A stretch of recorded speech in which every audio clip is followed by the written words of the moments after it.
Kata pertama yang kita dengar setelah kita belajar agama, kata pertama yang kita dengar yang diucapkan Jibril kepada Rasulullah SAW apa? Iqra. Oke.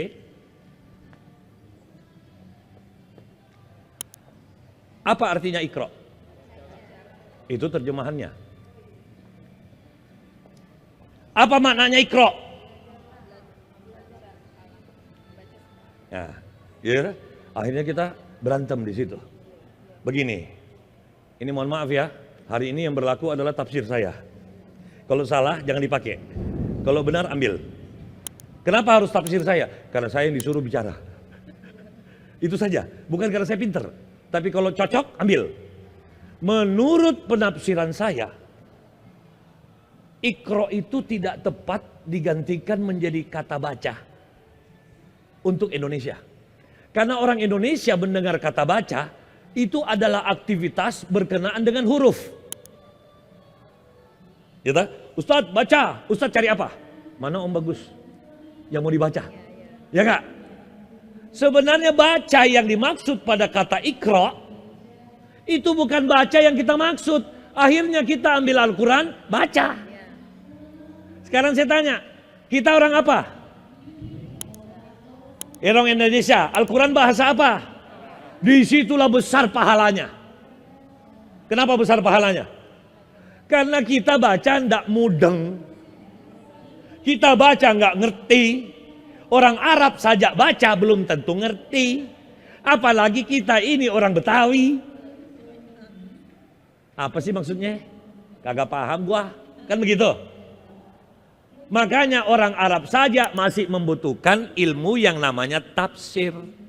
Padahal dia sudah orang Arab, lahir di Arab, Al-Quran isinya Arab, tapi kenapa dia butuh ilmu tafsir? Karena ternyata Al-Quran itu, ya Al-Quran ini kitabnya, saya punya penafsiran ada dua alam orang-orang yang membacanya. Ini sebelum kita bicara tentang komunikasi motivasi dakwah ya, kalau kita tidak paham ini, apa yang kita mau dakwahin? Karena dakwah itu seperti ilmu marketing, kita mau menjual, kita mau informasi. Nah sekarang apa yang Anda mau informasikan? Anda mau informasikan bunyi ayat.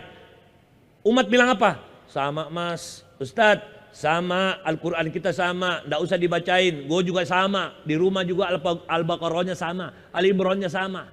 Betul? Itu mengapa ketika kita ceramah orang begini? Karena kita bacain ulang bunyinya. Nggak usah deh perang bagus-bagusan baca dengan suaranya. Karena dia bilang apa? Ustadz, lebih bagus rekaman suara di rumah saya. Ustadz itu kadang-kadang masih salah baca. Akhirnya kalau kita ceramah, ada yang dengar gak? Itu masalah. Kita lanjutkan. Jadi kalau ini Al-Quran yang secara surat, ketika kita baca, kita tidak bawa perasaan, maka Anda baca, Anda ketemu cuman huruf. Saya ulangi lagi, Anda ketemu cuman huruf. Mau nggak Anda naik ke atas atau maukah Anda turun ke bawah? Ternyata orang baca Al-Quran itu akan ketemu tiga alam. Alam yang cuman bunyi-bunyian, yang kata Rasulullah SAW, ilmu agamanya itu cuman sampai di tenggorokan. Gitu? Atau Anda orang yang baca Al-Quran, tapi Anda tiba di alam hikmah yang tertinggi. Pilih mana? Atau Anda baca Al-Quran, Andalah orang yang menghina Al-Quran. Karena Al-Quran sendiri mengatakan, orang-orang yang tidak beriman, ketika membaca Al-Quran, dia tidak akan ketemu apa-apa, kecuali ayat-ayat yang akan dia olok-olok. Itu ayat. Om Bagus, olok-olok itu kayak apa? Jangan pikir tidak ada kemungkinan kita lah orangnya. Contoh olok-olok itu apa? Kita baca terjemahannya, tapi kita tidak amalkan. Itulah orang-orang yang masuk dalam golongan orang yang mengolok-olok. Al-Quran menyuruh kita sedekah enggak? Jadi kalau kamu tidak sedekah, kamu mengolok-olok ayat. Al-Quran suruh kita tersenyum tidak? Kenapa? Kenapa disuruh tersenyum? Karena Al-Quran menyuruh kita mengikuti Rasul. Rasul bilang apa? Senyum itu sedekah. Jadi kalau ada orang sudah belajar ilmu Al-Quran, ketika dia mau dakwah mukanya begini, siapa yang mau dengar kamu? Apalagi dagumu mulai naik.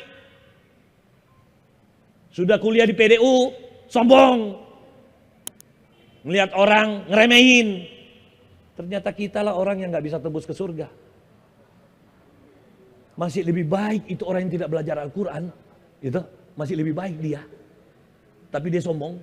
Ketimbang kita yang sudah baca Al-Quran masih sombong. Laknat kita lebih berat.